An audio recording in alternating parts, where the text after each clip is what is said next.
Welcome to Peak Personalities.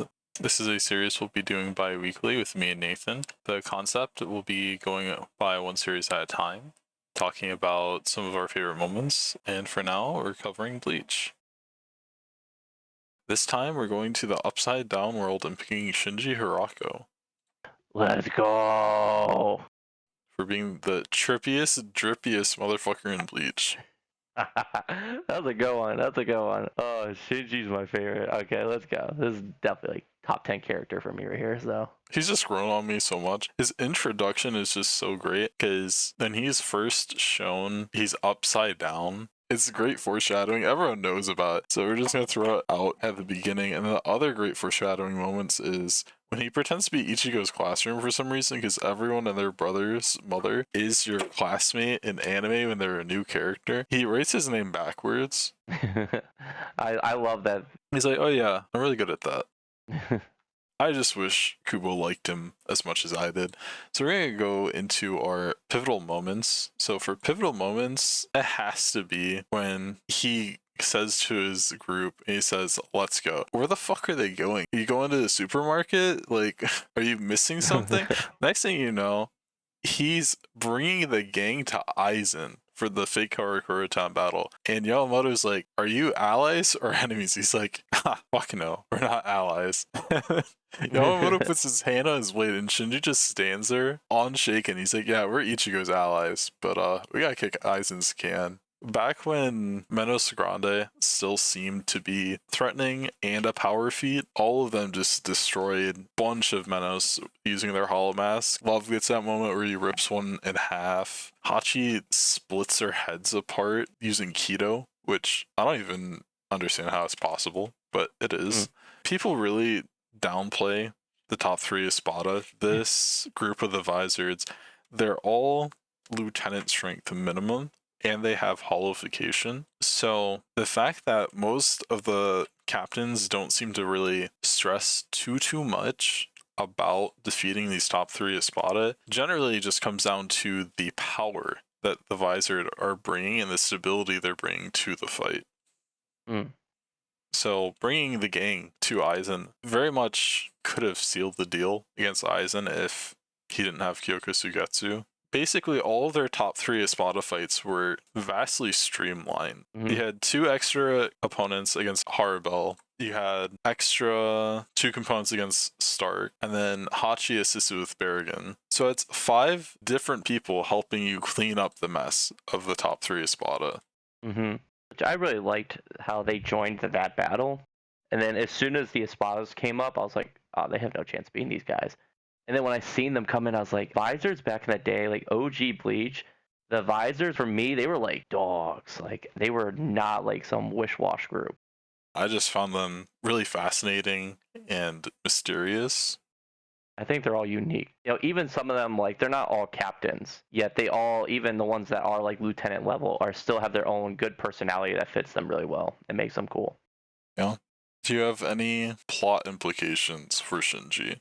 I literally liked it when he came in and went toe to toe against Grimjow because at the time I don't think we knew that Shinji was an ex-captain. Bro, we're just skipping so much. I love this.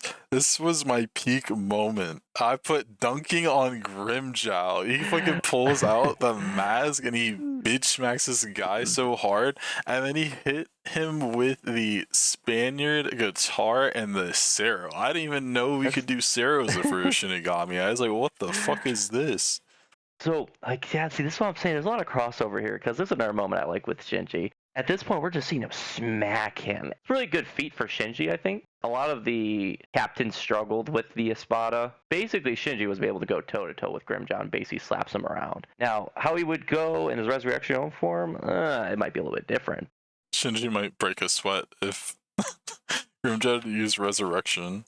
His ability is pretty busted. It's like a weaker version of Aizen's ability, but it's actually pretty good. But I don't know. I really like that scene. That was really, it was seeing him pull up, throw the mask down. Exactly everything you said was just peak about it. That's where I fell in love with Shinji. I was like, this dude's awesome. And he had a sick drip on too. The all gray, and he had the black tie. Oh man, that's so sick.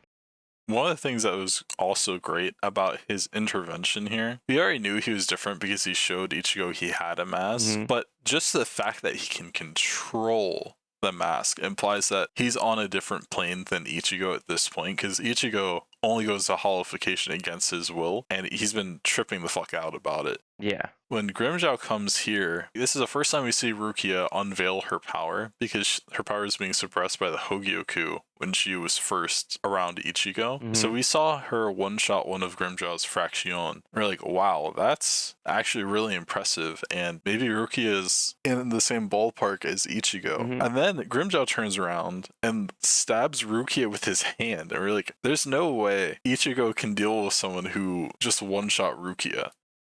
Yeah. You start thinking like, well, what are we gonna do to get out of this? And then Shinji comes around, and this guy isn't even using like a Zanpakuto release, and he's kicking him in. Absolutely shocking. I also like Shinji's laid-back character, but I really like his tone. Like his English voice actor is really good too, and I think his Japanese dub. But I really liked his English dub voice actor. That was like, so he talks very nonchalantly, as if like he knows like when he has the upper hand, or he knows when he's like, oh yeah, I can handle this pretty easily. Strong character moment. Okay, what's your strong character moment? This is easily my favorite Shinji moment in the entire series. And Turn Back the Pendulum, he's just walking down the way, and then he reveals Aizen, who's snooping on him. And Aizen's like, how long did you know I was there? He's like, I've known about you since you're in your mother's womb. It's just like, that means Shinji was like the first person to be suspect on Aizen's machinations. And to our knowledge, there was no one else trying to suss him out at this point in the story. Oh, that was such a cold scene where he unrips the veil for Aizen. Oh, that is such a sick scene. It looks so good in the anime with the extra sound effect. They like cranked up the sound effect so it'd be loud, so it's like even more surprising when you watch it for the first time in anime, like I did. Oh, this scene is so cool. I'm rewatching the scene because I forgot about this. You forgot about the best Shinji scene? It's been a while. Aizen looks so shocked. He's such a dog. I love Shinji. All right, I'm gonna say that's a good strong character moment there. Yeah. I just randomly go up and just pull this out because it's such a good moment. It's such a sick scene. Oh my goodness. He just really rips it. He says, "How long are you gonna be sitting there?" Like, it's so cool. For biggest surprise, I don't necessarily have a specific scene, but I found it quite surprising when we got this flashback arc to realize how deep and intertwined he was with the Gote 13. The fact that he's connected to Urahara, Yoruichi, and Tessai. Recontextualizing the history that has been brewing up to the moment to confront Aizen. Which I wonder how long Urahara and Shinji have been in talks with one another while they were like out and about. Do you think Urahara was constantly talking to Shinji, be like, yeah, this is what Aizen's doing now? I would imagine so. It can't be in the story because then you ruin the ominous new threat that Shinji seemingly has as a villain over Ichigo, where it's slowly revealed that he's actually an ally. Yeah. I would imagine that since Urahara ended up getting banished, they got banished, and Urahara was able to stabilize their conditions so they could have some form of humanity, that not only do they owe Urahara, they probably feel indebted to him to a level where they need to be in contacts with him for them to be able to pay him back for what he did for them. Yeah, that makes sense. I wish I would have saw more dynamic between them and Urahara. So my biggest surprise was his one-on-one against Aizen, and he is the first and I don't know if he's the only captain. Don't quote me on this, but I think he's the first and only captain to actually shed blood on Aizen, which that's a pretty good feat. I think Yamamoto. I don't count him. I don't count him. And like Yamamoto literally had to like sacrifice an arm to do it. So like but that was a pretty surprising moment because like when I was watching, I was like, And again, I found two. Dude, come on! Like those are like surprise. Those are not like okay. I'm Geen. All right, I'm gonna sit here and say that one doesn't count either because it literally was a surprise attack. Like I said, like I had no idea. Shinji straight up like locked him up and was like, all right, let's go. Like that's Urahara. Dang it! I think. Oh no, Urahara didn't. No, Urahara, yeah, technically did. Oh, yeah, right, Ishin and Yoruichi Oh, your whole story's falling Oh apart. my gosh! But that was before. That was before. Hold on, this is before. Up to that point, he was the first one. Okay, Aizen got pretty cocky after he started transforming. Are we gonna talk about the God speech? The God speech. Oh, and please enlighten me here.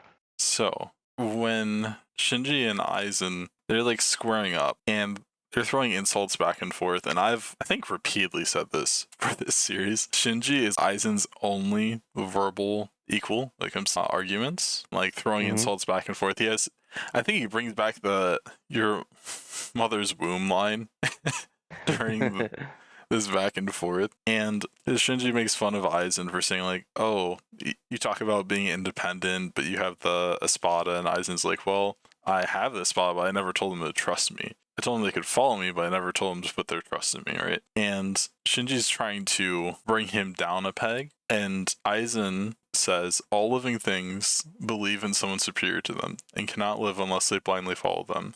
Then the fall objects of their faith try to escape this crushing pressure by seeking another being that is superior to them and believe in. And they in turn seek another stronger being still. That is how all kings are born. That is how all gods are born." And this like ties back to Aizen's theme of trying to reach for the stars and become God. And this shakes Shinji to his core. Not only are you trying to beat this guy who unabashedly believes himself to be akin to God and able to make everyone follow him at some point, he doesn't even know how to reason with this man or argue with this man once this speech happens. I was watching Aizen's speech, and you were saying it like word for word as he was saying it. That's hilarious. The other thing that's neat about the Shinji Aizen dynamic is their sword similarities, where Shinji isn't as holistic as Aizen. So it kind of connects the idea that like Shinji, despite Aizen being his lieutenant, is like trying to catch up to him. Yeah, Shinji's a more balanced Aizen in terms of Zanpakuto. Yeah, and another great Shinji Aizen moment is how Shinji tells Aizen, "I wanted you to be my lieutenant because I could keep eyes on you." And this goes back to that trust theme. That's one of the strong themes of Shinji, is he creates genuine connections with a visored or Urahara or Ichigo. They lean on each other. The Aizen creates these kinship situations only to take advantage of them. Exactly. And it's not reciprocal. Shinji said he was ahead of the game by making Aizen his lieutenant, and Aizen tells him, "No, I was ahead of the game because I chose you to be my captain, and I knew I could deceive you easily because you thought you already knew what to look for." Okay, that's BS. Aizen used Kyoko Sugetsu to put like a lookalike around him, and Shinji never put in the time to get to know this lookalike or the true Aizen, so he ended up getting tricked like that. Yeah, there's some mind messery going around here. And both of them have an issue with determining the correct level of commitment to put into someone and to learn about someone genuinely. Aizen chooses nothing. Shinji has a more balanced approach. Do we have any peak moments? Actually, I just thought of a second peak moment. I listed off my two. You forgot about the third one, my guy. It was Shinji saying Bankai in the 1,000-Year Blood War. It's against some fodder, though. Like, it's peak, but it's like some fodder enemies. It is some fodder, but it was cool to see it animated, because God knows if they're going to animate Can't Fear Your Own World, because that's where it originally debuted. Yeah, we want some Can't Fear Your Own World representation. For his Bankai, like someone made an interesting post on Twitter about forbidden Bankai. We know Shunsui, he can't just willy-nilly use Bankai because he can get people caught up in it and they can, die. And Shinji's another one. I would categorize his as like forbidden to be used within the Soul Society. Pretty busted. And I don't know its limitations. I think limitations would be like sense of smell.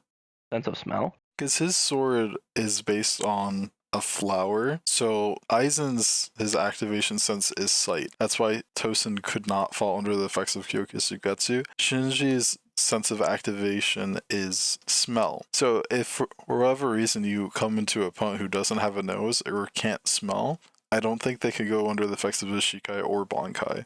But do you think he has to be stronger than the foes he's faced up against? I'm gonna go with no. We usually don't have two things this similar to compare to one another, but Aizen was able to use his Kyoku Sugetsu against your watch, even when he had the Almighty. So I would reckon Shinji should be able to do the same thing. I think so too. However, that could be Aizen's Hogyoku that allows him to transcend a boundary such as that, so I'm not exactly sure. What's your favorite thing about Shinji? Shinji as a character, well, even when we first got introduced to him, I was like, this dude's cool. He really gives off that kind of cool vibe. Because all the other captains, some of them have their quirks and their charms about them. Shinji really gave off that boat of confidence with also like being skilled. And I think his hollow mask also was really dope at the time. I like the contrast between his Shikai and his personality, because with a Shikai like his, you would imagine that person to be quite shifty and misleading, but Shinji's actually a pretty humble and upfront guy where he faces his problems head on. If he can't do it himself, he's just going to get a homie to do it. And that's the thing that's great about confidence. Confidence is also knowing like when it's more than you can handle. Yeah. Why do you think Shinji was the leader of the Visors, despite not being the only captain of the group? I think Shinji's just the glue. I don't necessarily think he's the strongest or the smartest, but I think if you take Shinji out of their friend group, I don't know if they would be unified. I agree. Although, I do think he is the strongest because, I mean, we don't know what Love's Bankai is, but we do know he's stronger than his 69 tattoo on him, too. Nah, he's not stronger than Kensei. Get the fuck out of here. He is stronger than Kensei. Yes, he is. No, I think straight up, I think most of the Visor got shafted really hard in their representation. They definitely did. I don't necessarily think we've seen the ceiling for any of the Visored. And one of the things, I'm not sure if this will be like an avenue for them to better themselves or this is like an innate weakness. But when you look at the Arrancar, Visored, and like Soul Reapers, right? You have the Visored who have hollow masks. Ichigo at one time had a hollow mask. You have the Rankar who has Resurrection, and you have Tosin who also has Resurrection. And Aizen calls the Visored mock Rankars. And I think one of the innate limitations of their transformations is Ichigo can easily use his hollow mask with his Bankai due to his upbringing of being born with those powers. But we never see the Visored use more than their Shikai with their mask. And if they were able to use their hollow mask with their Bankai, they would probably reach heights that most of the other captains couldn't. And also, I believe the Visored could potentially unlock something like Resurrection with further training. Now, that would be pretty interesting. But would they have that effect? Because Ichigo's super hollow mode, because apparently it's not Vasto Lorde. I mean, I refer to the Vasto Lorde form, but it's apparently not. When you look at Ichigo's transformations, I'm pretty sure Vasto Lorde is supposed to be like his Resurrection, and then Mugetsu is supposed to be like the full standist. Ooh, I thought of it that way. But what's weird about that is they call it the Final Getsuga Tenshu and they make it seem like it's a clan technique. But I think Ichigo's transformation actually is closer to Quincy's side. Maybe the Quincy side overtook what was supposed to be a Shinigami transformation. You think they would have a Resurrection form, possibly? I think with further training, but I don't think the Visored had a Blade is me moment, you know? Yeah, they definitely did not. They're still in that part where Ichigo was, where he was like rejecting his hollow side. Like they've embraced it enough to be able to use the mask at will, but I don't think any of them have fully realized their hollow potential yet. We don't really know. We know how their training worked or how they controlled their hollow, I believe, based on what they did with Ichigo. But they didn't really explore other options beyond that. So I guess that is something that could be explored more. So now I think about who would you rank above Shinji? Rose does have a strong Bankai. That was kind of BS. Like, Rose should have won that fight against Mask. I don't have explicit person over Shinji. I just don't have the impression we've seen the full ceiling of their power. Yeah, true. I mean, Sakurade is a pretty tough ability. But I guess his Bankai is a little bit weak. I guess Love definitely has. You know, Rose has a really strong Bankai, though. And then Love, we don't know Love's. Kensei, Do you think the Visored I'm a firm believer of like each group has their cohesive theme. Mm-hmm. I think the Visored's theme, deception, Mm. and upfront strength. So like a lot of the Shikai, like Kensei and then Hiyori, is about upfront brutality and like fisticuffs. Yeah. And then you have the other side. I would put Hachi in this side, Shinji in this side, and Rose. It's more about less tangible things and deception. Rose uses the sense of hearing to deceive people, Mm. and Shinji uses the sense of smell to deceive people. Yeah, you know what? That's a good observation. I would put their group like that. So I'm really curious to see like a Bankai from like Love or like Hiyori and see if the theme of like deception continues with the group. Yeah, that'd be cool if like Love had like an affection Bankai or something. I don't know. Maybe that's why he doesn't use it. Maybe his Bankai is another one where it's just like it affects multiple people and there's like no like one-on-one reason to use it. That's all I have for Shinji. Yeah, I'm all tapped out. We hit like almost every hype part about Shinji in this. So I think we covered pretty much everything about Shinji.